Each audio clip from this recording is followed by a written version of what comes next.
My name is Rashawn Black, and this is the second episode of The Conversation. Now, in this episode, we're going to be talking about the black youth, basically, and how they're portrayed by the media and what the media gives them as a form of leadership. And I think this is very important for our community here in Odessa and nationally. So please pay attention on what they say, because I believe that this is one of the biggest things that is wrong with our country. See you at the end of the video. I'm happy that y'all showed up and came, man. I appreciate it. It's no problem at all. I feel like all y'all intelligent men, and we need to talk about something in the community. When it comes to the youth in the community, what is the main problem that you see, especially in Odessa? Just go. Are you talking about youth in general, or are you specifically talking about black youth? Black youth. Okay. I think because of how deep the indoctrination is in America, it leads to a apathy among black kids, whether it be education-wise or any other field, where it turns into the only image you've been fed is something negative, like stereotypical stuff like drug dealers and stuff like that, so you don't really have anything to strive for, so you just pretty much see the standing on the corner as the pinnacle of life, really. So I think maybe it's just a phase because they are young. Like, I can't blame everything on them. I went through that too. So now, see, I agree a little bit about that, but see, you can't just blame that, because we all had decisions. We all grew up in certain places and doing certain things. We all had the same decisions. All my homeboys that I grew up with been locked up, except for me. We all had the same opportunities. We all went to the same school. We all went to the same classes. We all cut the same classes. Now, my thing is the image that is portrayed in America about who and what we're supposed to be. We don't know who we are. We sitting around walking, thinking, I want to be like Lil Wayne. Young moolah crap, yeah. But see, we see only an image, which is an illusion. See, most of these kids don't have the male figure in the house, I would say. Because I'll be honest with you, when my folks got divorced or whatever, I stayed with my mom. I was wild as hell. I did what I want, and she couldn't tell me nothing. But when she kicked me out and I went to my father's house, that's when I buckled down, and my father was like, look, the two things you're going to do. You're going to catch an ass whooping, or you're going to do what you're supposed to do. So there's not a lot of men figures. And see, we got this old bullshit excuse about being, I'm always in these streets. All I got is these streets. And that's not what you got. It's all up here in your mind. You belittle yourself to this big, and you don't see what all you have. And you want to blame somebody else. You want to blame some other entity or something that you can't see. Oh, it's the white man that's putting me down. It's this. No, it's you. It's your fault. When you look in the mirror, you say, hey, I did this to myself. I need to get myself out of it. That's what it is. I always tell them that they have a problem. Well, then what's the solution to the problem? Are we looking for a solution to the problem for the youth, or are we just going to continue to tell the youth, y'all have a problem?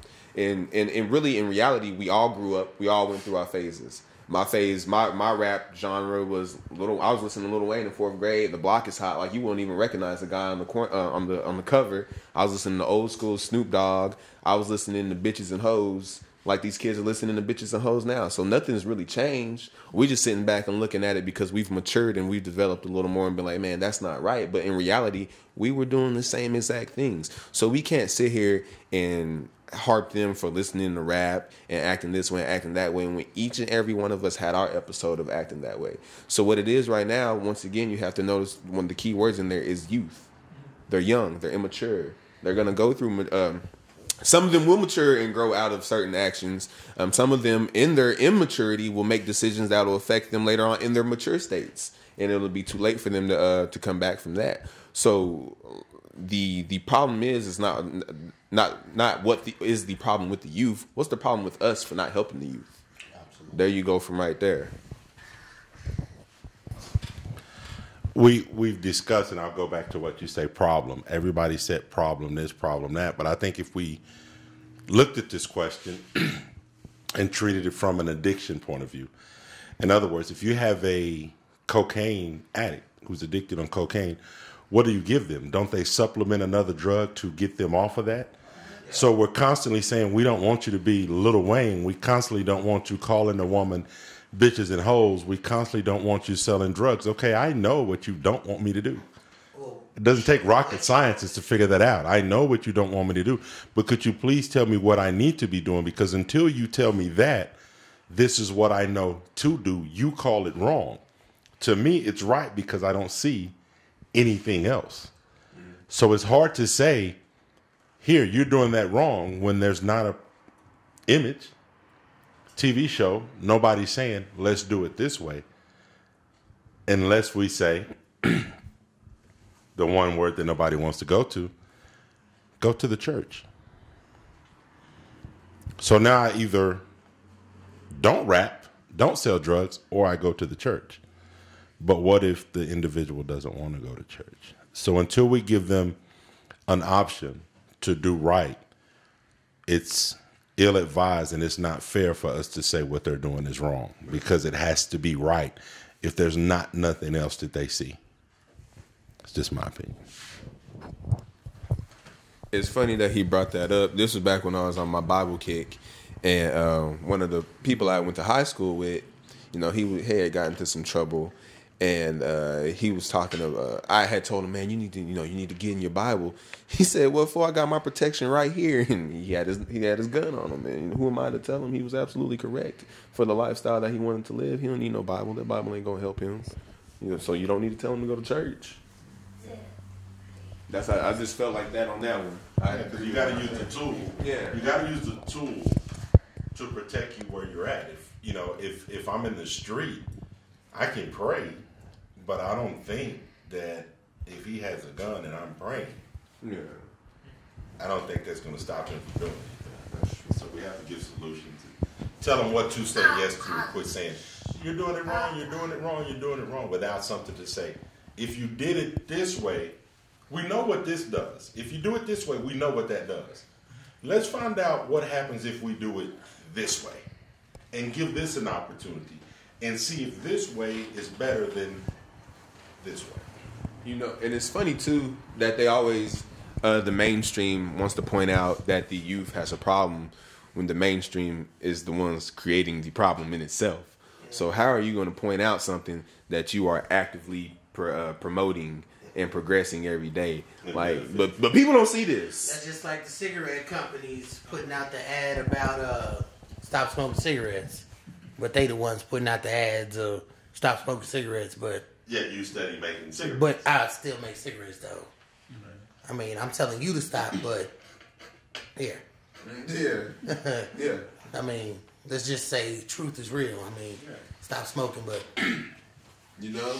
or I'm gonna put on the label, it's gonna kill you. That's just I don't know. Yeah, I feel the same way about that. When it comes to the mainstream, they are, I feel like brainwashing us as the youth to tell us what is right, and tell us what is right, what is actually wrong, but give us no image of what is actually right. So going back to what you said, remind me of gangs and drugs.